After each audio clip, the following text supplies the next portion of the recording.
From calling his airness a horrible player, to a number of spats from their playing days, here's all you need to know about Scottie Pippen slamming Michael Jordan. I've got to start with how he's taken their beef to the next level, by calling MJ a horrible player. Okay, that might be a bit too much, cause come on, you're calling the greatest player to play the sport a horrible player? Well, don't get confused, fellas. I was also taken aback the minute I heard him call MJ horrible. I'd understand if he'd taken shots at MJ the person, but MJ the player? Horrible. No way. However, Pippen is absolutely convinced that this is the case, and he's also making sure that everyone knows Jordan was horrible before Pippen joined the Bulls. Okay, now it makes a little bit of sense, because they've been beefing for quite some time, and their troubles reached a fever pitch in 2023. Talking to Stacey King on a podcast, Pippen tore into his airness, pointing out how Jordan was nothing but a mediocre player, and that's why his game had no quality before Pippen came along. If you take away Scottie's anger at Jordan and how much he hates his former teammate, there's some truth in his statements. Wait. Before you cancel me, allow me to explain why I think Pippen's making a bit of sense. Of course, I don't agree that Jordan was horrible before Pippen came along, but check out some of the old highlights of how Jordan used to play in the 80s.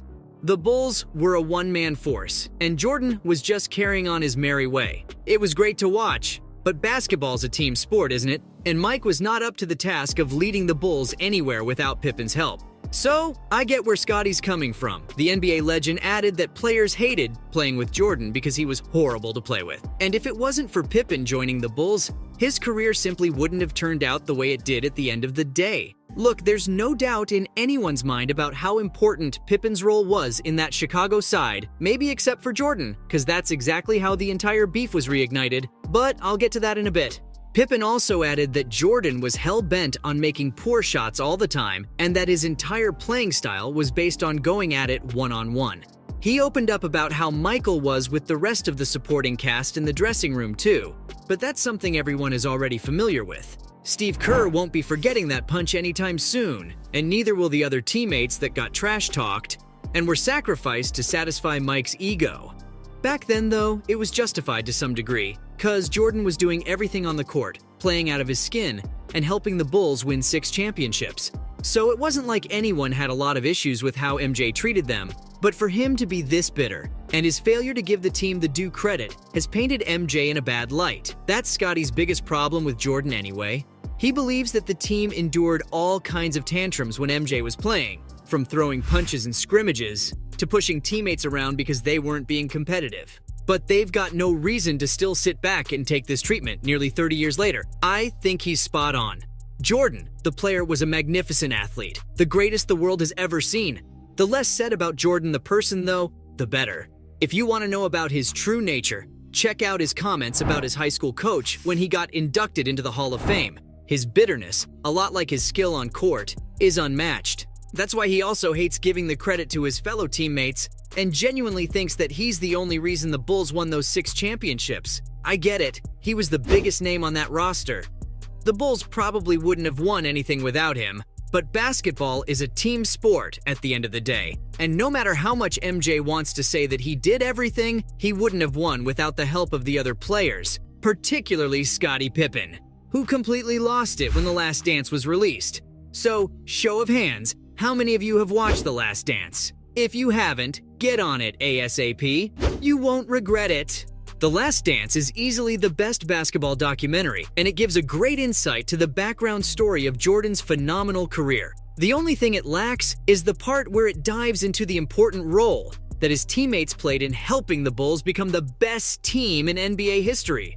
Oh, and before you say that Pippen should be angry at the producers and the directors, I'll tell you that Mike had all the editorial content of the final product, and without his nod, it wouldn't have been released. More importantly, given how we know Jordan's tried to glorify his already tremendous career since retiring, it's not a reach to say that he did it on purpose. Pippen's convinced of it, and he's not one to slag Mike off only in podcasts. He actually confronted his former teammate and friend directly and slammed him, saying that he wasn't too pleased with how it turned out to be. I don't blame him. Poor Pippen mentioned how excited he was to see the documentary when it came out, only to realize that more than an attempt at revisiting the story of the 90s Bulls, the documentary focused only on Jordan being the hero. To his surprise, when he confronted MJ, the GOAT replied by saying that Scottie was right and accepted the view. Yet, he didn't apologize for it. Since then, Pippen's been fuming as it has reignited the beef these two had all those years ago. Oh yeah, don't think for one second that this is a recent thing. Pippen and MJ had plenty of issues back during their playing days too. Did you know that the first time things turned sour between them, it involved a very famous Hollywood name? Any guesses, folks? Madonna. That's right, I couldn't believe it either, but it's a popular story on the grapevine. Before Pippen settled down with Larsa, he used to have a big admirer in Madonna, who'd often come to see the Bulls play. Mike, being the more popular figure, just couldn't believe that someone like Madonna would prefer Pippen over him, so he'd try to put on a show. Something along the lines of what Jordan Poole does when there's a baddie in the crowd. But Madonna's mind was made up. She only wanted Scottie, and would send a limo to get Pippen after matches for the two to have some fun. It got to a point where Madonna was asked about the affair because MJ was pissed, and she said that she preferred Pippen because he could satisfy her more than Jordan. Ouch. That didn't sit right with MJ, as you can expect, and the two were caught up in another love triangle. But this time, Jordan wasn't directly involved. Yep, this one's a shocker, so get ready. Did you know that Mike's son has been dating Larsa, Scottie's ex-wife? That puts a whole nother dimension on their beef, doesn't it? Sure, Mike might not have egged his son on to get it going with Larsa, but given what we've discussed about Jordan so far, would you be brave enough to guarantee that? Yep, thought so. For those who don't know, Scottie and Larsa were the dream couple. They'd been together for more than 2 decades, and the separation along with eventual divorce were big news in the gossip world. In fact, they managed to stay on good terms even after the separation, but all that changed when Larsa was caught snogging Marcus Jordan.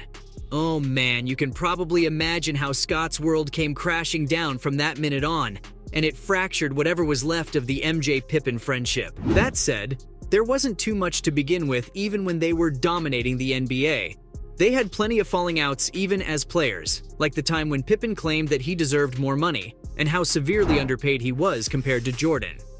He openly talked about it. Instead of dealing with this matter behind the scenes, with the organization, his statements had a bitter touch toward Mike, and he clearly didn't appreciate it. But then came the 97-98 season, and just before the campaign began, Pippen underwent surgery for a foot injury that had been bothering him for quite some time.